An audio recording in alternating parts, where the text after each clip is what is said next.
Hello and welcome to the Cardinal Way for Men. My name is Ed Cardinal, and a couple of weeks ago, my topic for my Facebook Live was men and grief. And in that process of researching and getting ready for that recording, I came across an article on men and grief by Rick Belden, and that he happens to be my guest today, and it's such a pleasure to have him here. So Rick is a coach, a men's coach, artist, also an author and a poet.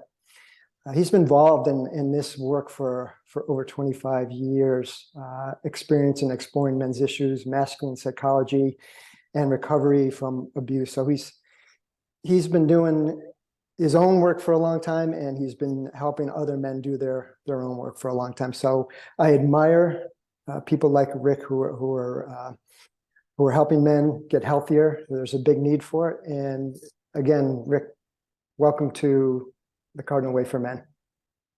Thanks, Ed. Thanks for getting in touch with me, and thanks for the invitation to join you. I'm really looking forward to our conversation about this topic. There's a lot to say. Yes.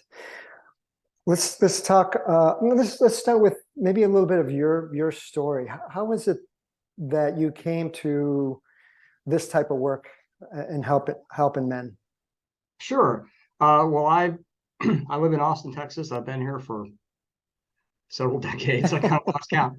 But back in the late 80s here in Austin, there was kind of the first wave of what was called the men's movement at that time. And we had a couple of gentlemen here in town, a gentleman named John Lee, another gentleman named Dan Jones. They worked together, and they were running men's groups. And I was 28 or 29, and I'd come out of a really bad relationship where I got hurt again really badly, and was kind of desperate to do something to make some changes. And so I got involved with the work that these guys were doing, and it changed my life. It changed my life to be in a room with other men who were talking about their inner lives and what their lives are really like from the inside out. And I went, wow, I'm not the only one. And one of the topics that these two gentlemen, John Lee and Dan Jones, emphasized a lot was the importance of being able to get into touch and do some sort of resolution, expression, and get to some sort of closure on the grief that we were carrying around as men. And I was so mystified by that topic when they first talked about it. I knew the dictionary definition of it, but from an experiential standpoint, I had no idea what that would feel like. And I didn't for many, many years after. I have a much better idea now. It's a difficult thing for me to get to. But initially, when they would talk about grief this and grief that and how important it is for men, I was just like, okay, I'll take your word for it, but I really don't understand what you're saying. Yeah. So when you talk about the grief they were talking about, that men carry a lot of grief, it's not just about the loss of a loved one. No. What types of grief? What are the things that we as men are grieving? Well, a lot of men are grieving the dreams that they had when they were younger, that they have not so far in their life ever come close to committing to or making any progress with. I mean, for me, I knew from the time I was, 14 or 15 years old, I wanted to be a writer. But I came out of a blue collar family. I had to put myself through college. And I said, well, that's just not practical. I'll never be able to make a living doing that. So I went into information technology, which was a very good living, but it wasn't what I wanted to be doing. My heart wasn't in it. I was very good at it, but I didn't care if I ever did it again or not. And I spent, more than 30 years in that field grieving the fact that I wasn't doing something that I thought was my thing. And so a lot of that grief felt like anger. I was angry a lot. Now I can look back on it and go, well, I was in a state of grief all the time because I felt like I was not living my true life. So, that's just one example. For a lot of men, I think that the most accessible pathway to grief is if they have a pet who dies. It almost reduces everybody to a childlike state when that happens. Yeah. And so there are any number of things. I mean, there's a lot of grief right now about the state of the world and the culture Mhm. that we're in, that people are feeling. There's a Yep. lot of feelings of loss about the way of life, that for a lot of people isn't here anymore. So it's a very expansive topic. Right. Right. And for some of us too, there's grief about our childhoods, Right. about the kind of childhood we had or didn't have. I talked to people who essentially never even had a childhood. They had to be little adults the whole time because they were in a situation that was so terrible. There was so much neglect or abuse. There was so much trauma. The parents were either irresponsible or incapable. Um, so that's a big one for a lot of men and women too, is that, Mhm. to be able to get in touch with what you lost, whatever it is. Right. It's interesting as I reflect back on my childhood and get in touch with the losses that I had. The thing that came up for me was the loss or the disconnection I had from my father. So that want of a deeper connection to my father, who was not capable of it. Right. And also on a probably a bigger level was that disconnection from myself, being able to be authentic, who I am, because of the socialization of what was expected from us as boys. Yeah. I'm very, very sensitive man. I was a sensitive boy. So all the messages that we received. So those are the two things that came up as I looked back. Those are excellent points, and I'm really glad you brought them up. That was one of the things that the two gentlemen I talked about earlier emphasized a lot, was like there's so much grief in men around the whole issue of the kind of fathering that they received and the kind of fathering that they needed and wanted and didn't get. And it's like this ache, that just doesn't go away if you don't pay attention to it, if you don't do something with it, if you don't get into contact with it, if you don't communicate with that part of yourself. And then the other thing that came up for me when you were just talking was that, a lot of us have a lot of grief for our earlier selves that we rejected. Because, so for example, in my case, I was a real smart kid and everybody called me a nerd, a brainiac, and all this stuff. But that stuff didn't start till middle school. Right. In elementary school, I was proud of myself. I loved, being smart and getting awards and all that kind of stuff. And by the time I got into late middle school, early high school, I severed myself from that part of my identity. I did everything I could to bury it because I didn't want to be known for that. That wasn't well received. And Right. I loved model rocketry when I was a kid. I built rockets, and I've got a picture on my desk right in front of me here of myself with my rockets and how happy I looked and everything. And I keep it there to remind myself that he's still in there. Right. But we lose a lot. Like there are necessary losses that we have to incur in order to move into adulthood and to be men. But I think the mistake a lot of men make is they just go, well, that's over. That's gone. I don't need to think about it again. It's still a loss, even if it was necessary Right. by circumstance or socialization or just the process of transforming from a child into an adult. Those losses really sting a lot of us. But again, as you said, we're not taught or encouraged to look at that. We're just supposed to go, well, that was in the past. That doesn't matter anymore. I'm just going to keep leaning forward. Right. I'm just Right. going to keep going up. And that was one of the things that you're probably familiar with Robert Bly and some of his work. He was very popular at that time, and that's one of the things he said is like, in every moment you have a choice to go up, to ascend, and even in conversation with people, you can go up and ascend, or you can, if you feel that sort of tug to go down, you can go down into something that's a little deeper, and maybe it feels a little bit darker, but that doesn't mean you shouldn't go there. Right. If you're always pointed up, at some point, something's going to bring you down into it. Do you feel that all those little losses are cumulative? Do they add up to at some point reveal themselves in some way? Do you think that's true? I think that's part of it. I think that's an excellent point too, as well. And it's like, we tend to think of like the big ones, the big ones. It's like, but there's a lot of little ones, it's that kind of death by 1,000 cuts Right, thing. right. Yeah, if you Exactly. get 1,000 cuts, you're going to bleed out, sooner or later. So, and that's what a lot of men are like. We're walking around, we got to cut here, we got to cut here, and somebody says, "Well, how you doing?" It's like, "I'm fine."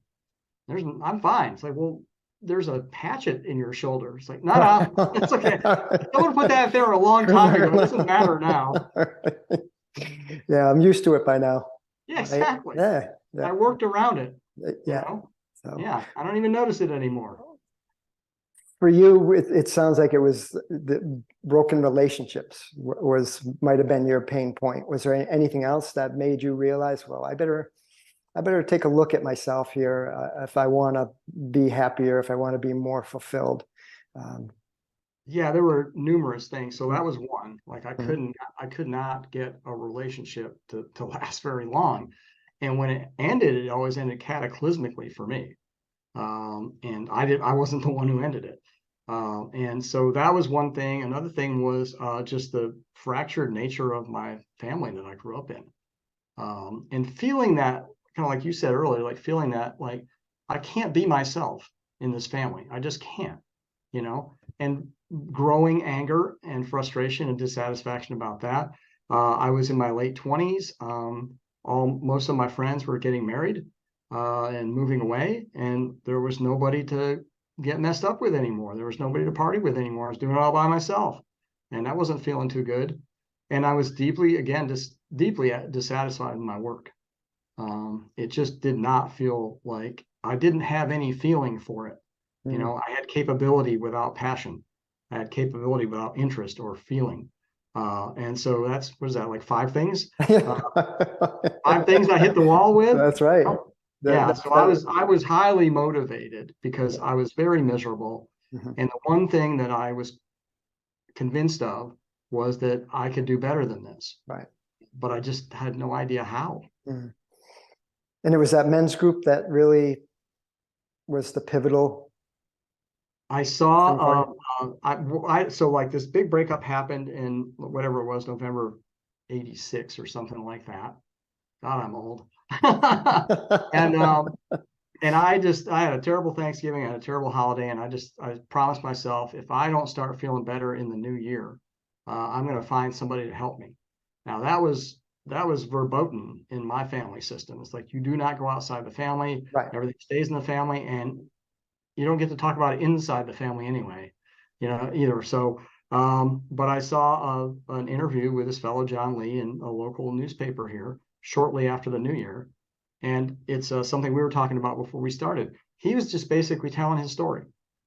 This is what I've experienced. This is what I share with men. And I thought, well, if he understands his story in the way he does, in a way that actually sounds like it's familiar to me, then I think I could talk to this guy. And that's how I got started with him. That's awesome. I mean, but it's pretty amazing as you tell your story. And I read some of your work, some of your biographical information, listened to some of your podcasts. Your path and mine are very similar. I was 26 years old. For me, Okay. it was drinking. I got sober at 26 years old in 1990 or 1989. And then not too long after that, I got involved in a men's group, and it changed my life. What I was looking for in that group was what I didn't get from my father. Yeah. That connection to other men, that fellowship, to be able to express my emotions, to be who I am, and not be ridiculed or made fun of, but supported. And it was probably one of the best decisions of my life was Oh yeah. part of I bet. that men's Yeah. group. So, highly recommend it for all men to find a men's group, and just whatever you can do, virtual or in person. I recommend it if it can be in person. I think that's better, but if not, then virtual is also another choice. So here's one of the things, talking about men's groups, kind of in relation to our topic here. One of the things I learned about grief in men's groups was, if I can articulate this very well, it would be very common if a man started to cry in the group, for somebody, usually multiple guys, to reach for the tissues and try to hand it to him. And the facilitators would always like back us off. And I was perplexed by that until one day I started to open up and somebody started to do that. And it felt, oh, now I understand. This feels like intervention. Yes. This feels like a message that says, stop, you're Stop done it. now. Exactly. Yeah, Yeah. absolutely. Yeah. And it's one of the things that I think presents difficulty for women, female partners, when they want to be supportive of a man. If a man starts crying, first of all, they never saw anybody do that before a lot of the time. Or if they did, something really bad was going to happen. Because their fathers and so forth, whoever was around them. And I think women are kind of confused because I think the sort of, and I'm going to speak in broad generalizations here, for a lot of reasons, the way that women comfort one another is to come together when one of them is upset. Sit close, here's the tissues, let me put my arm around you, let me give you encouraging messages. So many men just interpret that as like, time to stop. I have to stop now. And it's not so much that it feels like, I don't know what the right word is. It's not so much that it feels like a threat. It just feels like a direction. It's like the direction is stop crying now. And I think it has to do with, I know in my case, if I was crying when I was younger and I got interrupted, it really meant stop. And if I didn't stop, then something bad was going to happen. Right. So right. it's something that I learned in those men's groups. And I even though I knew better later on, years later, a man would start to cry and it's so hard not to reach. And the other thing I learned is, a lot of the time when people want to, sometimes that urge to comfort is somewhat corrupted or slanted because you're starting to feel uncomfortable yourself. Exactly. It's just like, oh, I can't, this has gone on long enough. Yeah. Because now I'm starting to feel it, and I don't think people are really conscious of how often that happens. Absolutely. I agree with you. It's the uncomfortability with that own grief within yourself that sometimes men have a challenging time with. And I know with my father, I'm a very sensitive man. If I cried or was sensitive growing up, I would be made fun of by my father. But my father actually is just as sensitive as I am, but he doesn't know how to deal with it. Right. So he would, I think he was sort of repressing it in me because it was repressed and continues to be repressed in him. For a lot of reasons, probably. One of them there might have been a part of him that felt like it would genuinely be best for you if you didn't do that, because he had felt repercussions himself, potentially. Unfortunately, he's not here. We can't ask him. We can't ask these guys very much. Yeah. But I think that's definitely a factor. And in my case, I don't know how many times I heard, if you don't stop crying, I'll give you something to cry for. Yeah. And it was both parents, and they were serious. So I learned to stop. And that's one of the, part of the legacy of that for me is, despite the fact we're talking at length about this, it's very difficult for me to do grieving work. It's extremely difficult for me. I still feel I have this real catch-22 going on of like, it feels so lonely to do it by myself, but I don't want anybody else to see that. Right.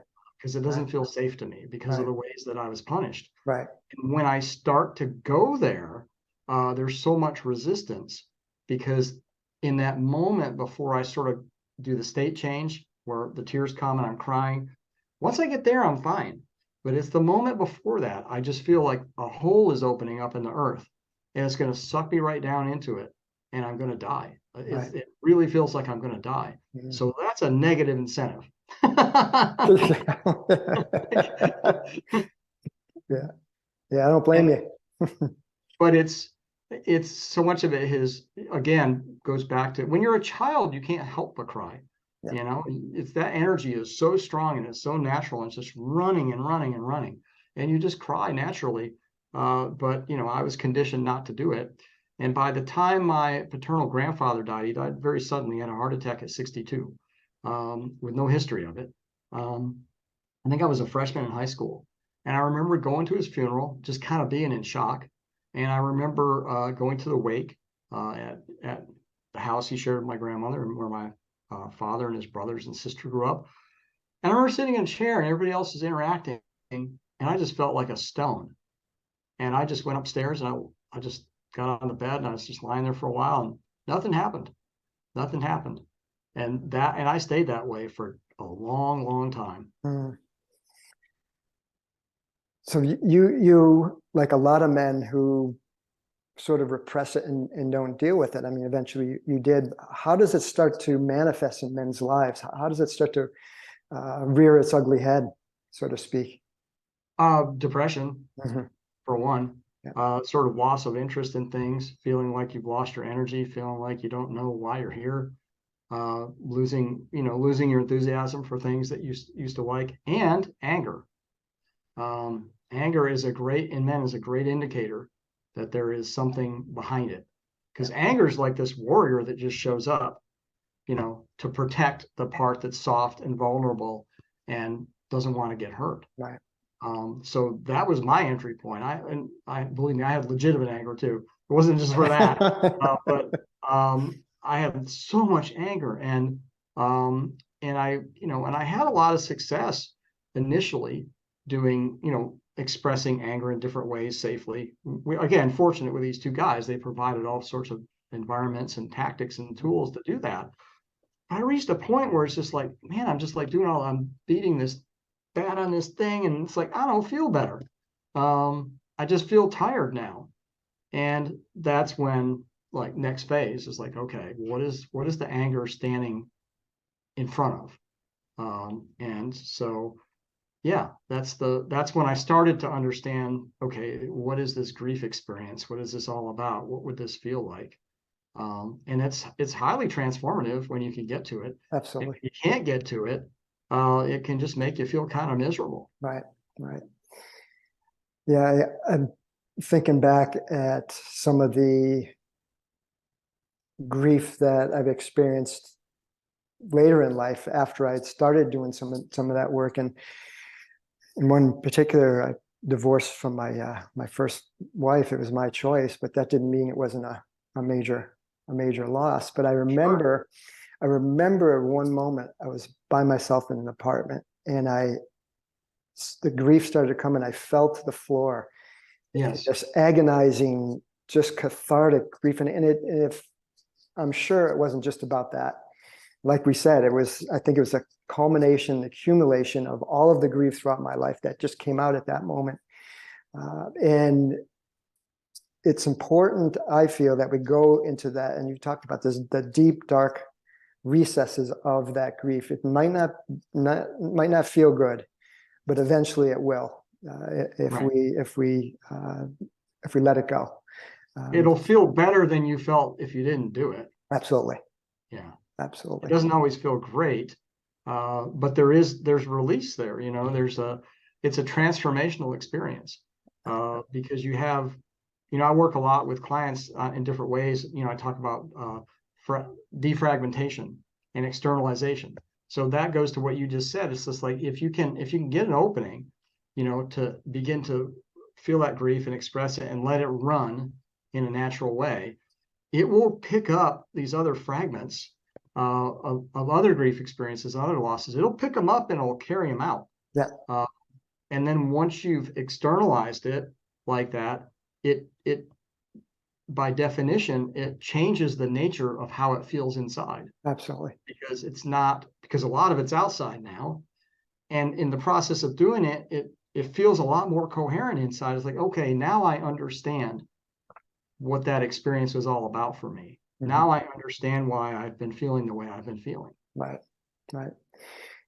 We carry those emotions, that trauma, in the cells of our body. I mean, that's where it's stored. And eventually, if we don't deal with that's where the health issues come in. Disease, illness. I forgot about the health issues. That was the other thing that motivated me. There were 6 things. 6. Okay. What were your health issues? What challenges? I had terrible problems with my back. Mm-hmm. I had all kinds of digestive problems. Mm-hmm. My energy was poor. I was always, if I tried to work out, I was constantly getting hurt and I didn't know why. Just, all kinds of stuff like that. Yeah. Right. Yeah. So let's go through your 6 again. I think it might be helpful for men to know what some of the things that they're experiencing might have to do with unresolved grief or other unresolved issues that they're not dealing with. The physical body will let you know. That's number one. What were the others? Oh, I didn't know there was going to be a test. Yeah. I forgot to tell you that before we started. Let's see if I can remember them all. So we'll start with the physical condition. Yes. Because one of the things that I learned that I think is absolutely right on, and I think it's in sync with what you said earlier. I really believe in the concept of body memory, that we actually, we store, encapsulate these, not just the feelings, but the stories that go with them. And we hold them, and they're just sitting there waiting for us to pay attention for a point in our lives when we can actually handle the information. I think that's a lot of people think, oh, you're just repressing grief because you're afraid of it, or it feels bad, or you don't know how to do it, or whatever. There's also an issue there of actually being ready to handle something that you couldn't handle when it happened. Right. And so where are you going to store it? Well, we think we just store it all up here. Well, no, we store it all over the place.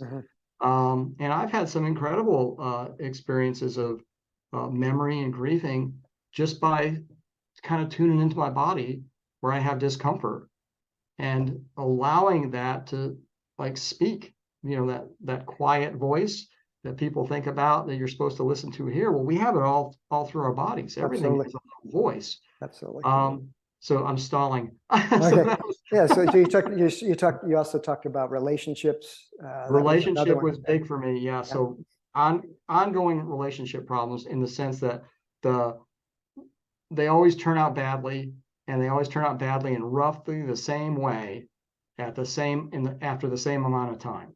It was very consistent in that way. I was very dissatisfied with my career, with my profession, with the work. I don't know how true this is now. Certainly in my father's generation and mine, as a man, your work is really important. Sure.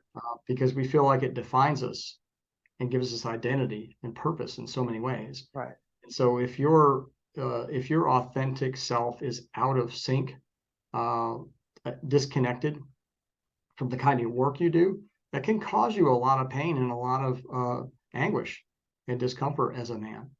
I talked about my family system. Right. And how it had reached the point where I just felt like I can't connect with the system in the way that I used to. And even when I try, it's so unsatisfying, and I feel so fake, and I feel like I have to just contain everything. And it was like I was a character in a play. And I just couldn't be that character anymore, but it was a play. So if I did anything that was off the script, people were like, well, what are you doing? And also my friendships, my social relationships, my friends their lives were changing. They were getting married, they were starting families, and I was still alone. And I was alone a lot. And I'm pretty introverted. I can be alone a lot. I like being alone, but not to that extent where I just felt like everybody was going away. And was there another one? Did we get to 6? I think you hit them pretty much all, except maybe emotions, like feelings, the feelings that you're unhappiness, but you're unhappy with your job, with your relationships, but I was desperately unhappy with my entire life. I mean, there wasn't one aspect of my life that I was happy with. And so, I think we kind of got it. I don't know if we actually got 6 discrete things there or not, but I think that covers the majority of it. So, those were all indicators for me that something had to change. And what had to change, and this is something I talk with about clients all the time, it's my number one thing, is like, my relationship with myself was terrible. It was terrible. And if somebody had told me at age 28, well, your relationship with yourself isn't very good, I'd be like, what are you talking about? What do you mean? What? Relationship with myself? And people used to tell me too, they'd be like, boy, you're just, you're super hard on yourself, and I'd be like, I'm just trying to get stuff done. I had no idea that I had a relationship with myself. I had no idea what it would mean to have a good one. And so I think that is really, for me, that's if you really want to get down to the core determinant of how you're doing as a man or as an adult, it's like, how's your relationship with yourself? How would you Absolutely. describe it? Yeah. Do you even know what it is? And once I started to look at mine, it was just like, ooh, boy, I wouldn't want a boss like that. No, absolutely not. And then, I sometimes talk about the thoughts that we think about ourselves. Mm-hmm. If we've put words to those thoughts about one of our friends, we wouldn't have any friends, because a lot of times it's the self-defeating thoughts that we think about ourselves, which is not good for you. Right. And that's something I work on a lot with clients too, which is this whole concept of the inner critic. Right. You know, that aspect of you that was created and constructed largely in childhood and early teens, that tries to tell you who you are and what your value is and what you're doing wrong and what you shouldn't be doing. So like for me, I was a slow learner when it came to movement, any kind of physical thing. So, in the wintertime, I lived in northern New York, we'd be inside all winter, and we'd have square dancing week in the gym. And that was like a nightmare for me. Like I could not understand what anybody was doing, And so I incurred a lot of trauma in gym class from coaches and with my father, because I can learn things. I can learn movement and physical things, but I really have to work at it, and I have to be patient with myself and have other people be patient with me.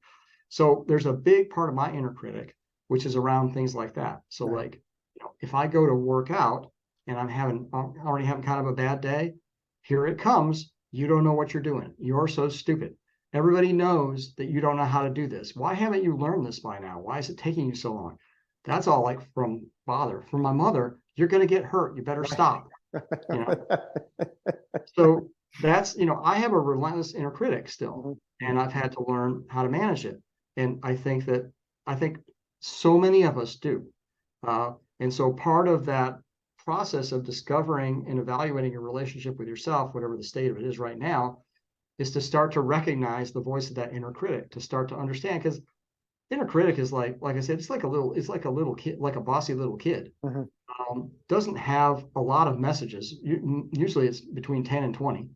Doesn't really change anything up. Right. It's pretty much the same stuff. It's like, you're terrible, you're stupid, you're ugly, you're fat, you're too slow, all this stuff. It's kid stuff, but it feels like it's coming from an adult, because so much of it did come from adults when we were children. Right. And when we internalized it. And the other part of it that I talk about with people is the other part of the inner critic is the 5 or the 6-year-old trying to figure out, how can I keep myself safe, right? And that gets rolled into the inner critic too. So it's kind of counterintuitive to think that something that feels so ugly and hateful is actually trying to protect you. But again, you have to think about a child's mind, Right. and the kind of input that the child was receiving and then processing and then recasting as a voice to, in some ways, keep you safe. There's the other part of that voice is to make you feel bad. So when it comes to grieving, a lot of men have that voice that says, if you cry, you're a pussy. If you cry, you're weak. That kind of really harsh judgment of like, if you cry, everybody's going to see what a big mess you are. If you cry, everybody's going to leave. Yeah. Really damaging messages, as you know. Yeah. And then there's an incident I clearly remember from my childhood. I was early adolescent, having a appendectomy. I had appendicitis. I was in the hospital. And at that point, I hadn't cried. I was trying to be strong. My father comes in and tells me they have to do surgery, and I was scared, and I began to weep. Mm-hmm. And he told me, you've done great so far. You've been strong so far. Don't cry. Oh. I mean, and when I still get emotional thinking about that, because here I am, a scared young boy, And that's the message I get Right. about being scared, about releasing that fear through crying. So I know there's a lot of men out there who have dealt with messages or situations, probably even a lot worse than I have, that might be watching this podcast. What can they do? What action steps can they take to start to deal with some of these messages, some of this repressed emotions, some of this energy that's stored in their bodies? Well, several things. One, you already mentioned, if you can find a men's group, Yep. And there aren't nearly enough of them, but if you can find one, that can be a great help, because it can be very helpful if you're just sitting there and just observing and seeing another man go into his grief and seeing him be quietly but getting solid support from the other men. They're not criticizing him. They're not trying to make him stop, and see that he actually, there's a process he goes through, and it gets real intense, and then he's settles down, and then he feels better. If you can see that happen in front of you, it'll help you feel like, maybe I can do this too. Maybe it's actually safe to do this. Right. I think that just in general, slowing down, especially when you're feeling intense feelings, if you can carve out some space and some time to step out of your routine, or step out of the normal intensity, or trying to make things more intense or escape to avoid it. Those are good signals when you feel yourself, whatever your escapist thing is that you're about to do. If you can take a pause, even just for a few minutes, and just sit quietly and notice what kind of thoughts come up, notice what kind of feelings, your sensations you have in your body, that can be very helpful for a man who's actually in an active grief process. So he's lost his spouse, or his relationship's ended, or a child has died, or he's lost his job. One of the things you talked about in your previous video on the subject was, going out and run. Right. Is a helpful thing for you. Movement is always great. And also building things, creating things. You might, if you're not artistically inclined, or if you're not inclined to write a poem or to do something like that, you can always build something. Right. You can build something, and it doesn't have to be like someone would look at it and go, "Oh, that's about your grief." You can just build something, or create something, whatever your mode of building and creation is, that is an expression of your honoring that loss. Sometimes people take on these projects that they don't necessarily understand where they're going with these things, and then when it's done, they know when they're done. But it's a way to, again, it's another sort of defragmentation, externalization, and you create this artifact, right? Whatever it is, maybe it's a birdhouse, maybe it's a doghouse, maybe you weld some metal together or something to put in the front yard, who knows? But it's helpful for men to do something that, not in addition to being quiet and feeling and crying and having support and all those things, but to go out and sort of build something, conquer something, run a marathon, not as a way to try to avoid it, but as a way to get your body fully into the process. Absolutely. Yeah. I feel for me that physical activity it releases energy. Yes. That opens me up to be able to then do the other things that you talked about, the quiet time, talking about it. So really, really good points there. And if you can, men really need other men for this sort of thing. And it's just, it's so unfortunate to me, especially after 30 years in this business, this arena, I'll say, that there just aren't enough men's groups out there. And so, because what tends to happen is, men go to their wives, they go to their girlfriends, and they try to do it all with them. And women typically, first of all, they're not equipped. They don't have the skills. It activates their stuff, and maybe they feel threatened, or they feel confused, and then they start to feel upset. And then you got two people that are upset. And there is something that is very specific and unique about the way that men feel and express their grief, that is different than the way that women typically feel and express their grief. We're just different. And there's something about having the support of other men that is just having brothers. You know, Absolutely. it's great to have sisters, but we need brothers too. Absolutely. Absolutely. I love ritual, and some of the what you're talking about, building something, reminds me of rituals. You know, I think it's important to have rituals, and I think I read somewhere that you wrote maybe writing down some of the things that you lost or the grief that you've experienced, and then burning it, something like that, like a ritual. Yeah, like that. yeah. I think those are really important Yeah. things to do also.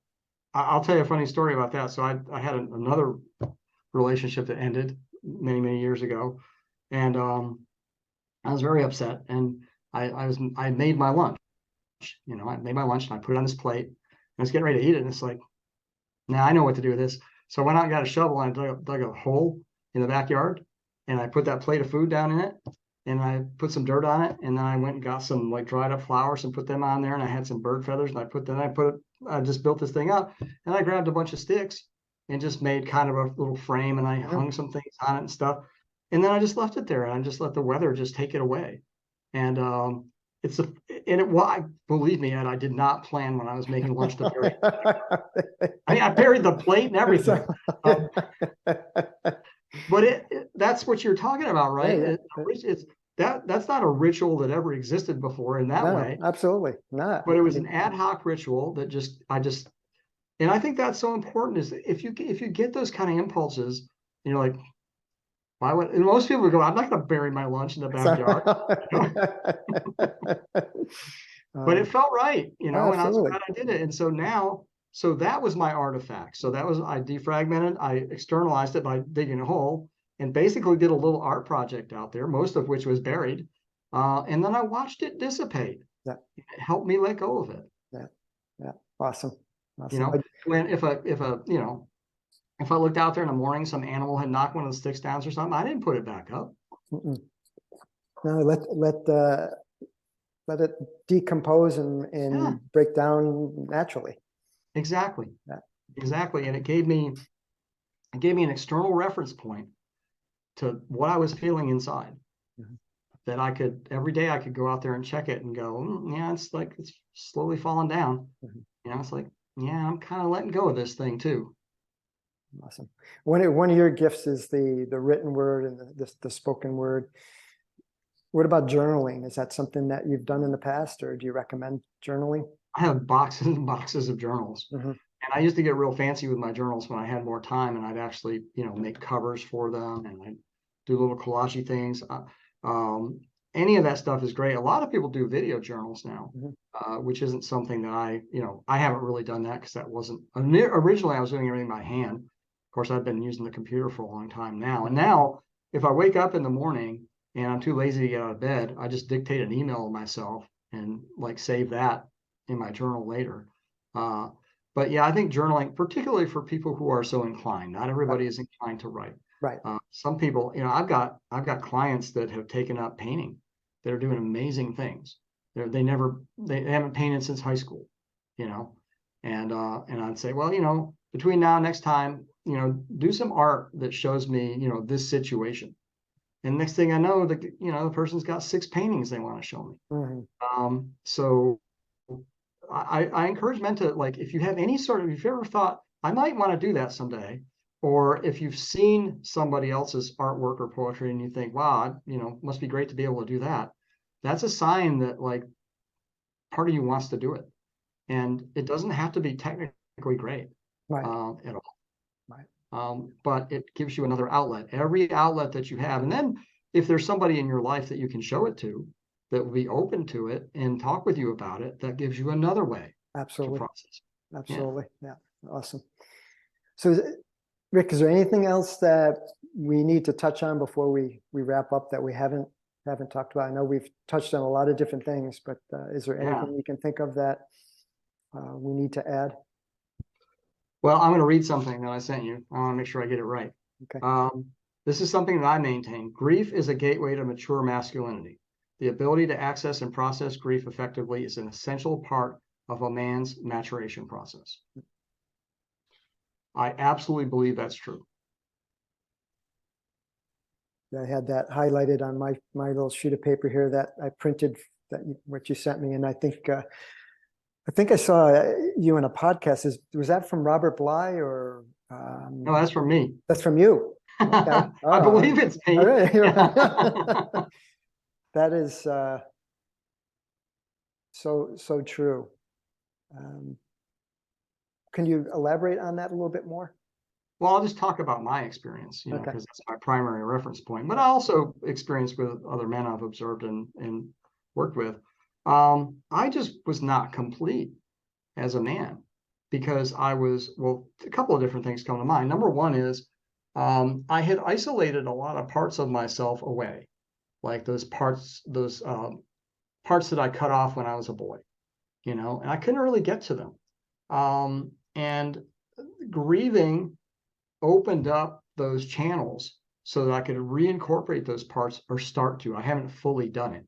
But I couldn't, you can't really be a mature individual, whether you're a man or a woman, if you've segregated a bunch of parts of yourself away, because you're not complete. And if you're going to be fully mature, you need to be able to draw on everything you've got. And also the grieving process, as I've experienced it, is like, it's like just sticking your head right in a lion's mouth. Yeah. You don't really know how strong you are and what your capabilities are and what you can withstand if you don't get in there. Absolutely. And then once you've been through it, if you've been, being swallowed by the whale and come out the other end, then you have a different understanding of what your capabilities are. You have a much more accurate understanding of who you are as a man and as a person. It changes your perspective, and I think it elevates your perspective, and it helps you understand how resilient you are. And if you don't feel resilient as a man, your masculinity can't be fully mature because you're always doubting it. You're always wondering about it. You're always feeling like, I'm not sure I could deal with a situation like this or that, or any situation really. So I think it's a big test. It's the hero's journey, that Joseph Campbell talked about, where it's like, you're a boy at the beginning, you go down into that well of grief, you have all the adventures, and you come out and you go, I got something from this, and I'm not the boy that I was over here. Right. Yeah. I feel that our biggest challenges, our biggest obstacles in lives, we might not always feel this way, but our biggest gifts, because it helps us to know ourselves better if we are willing to take a look at it. And then that process of what we learned about ourselves and how we were able to heal, that will be the thing that we then gift to the world and gift to other people, which is exactly what you're doing with your men's work. You've dug down deep, done your own work. You know what worked for you. You've added more tools for men, and now you're sharing that with them to help them to heal. So I admire the work that you're doing. It's great. It's great work. And if someone wanted to get in touch with you, how would they do so? Well, for people who are interested in coaching, they can find me at rickbeldencoaching.com. And my sort of master archive legacy website is rickbelden.com. So either one of those two websites are good entry points to find out more about me and my work, and find out if perhaps I can be helpful to you. Awesome. And I'll make sure I put a link in that in my YouTube channel also. And I'll be putting little snippets of this on my social media too, little segments. Excellent. Awesome. Well, it was a pleasure talking with you, Rick. Again, you're doing great work. I'm very happy to meet with you, and keep up the great work. It's really important. Well, thank you, Ed. I appreciate that. And I always appreciate the opportunity to have a conversation about these things, because I think there's a lot of information out there that men can benefit from, like how do we get it to them? How do we get these conversations started? Right. This is how you do it. Yeah, absolutely. Okay. All right, Rick, take care. You too. Bye-bye.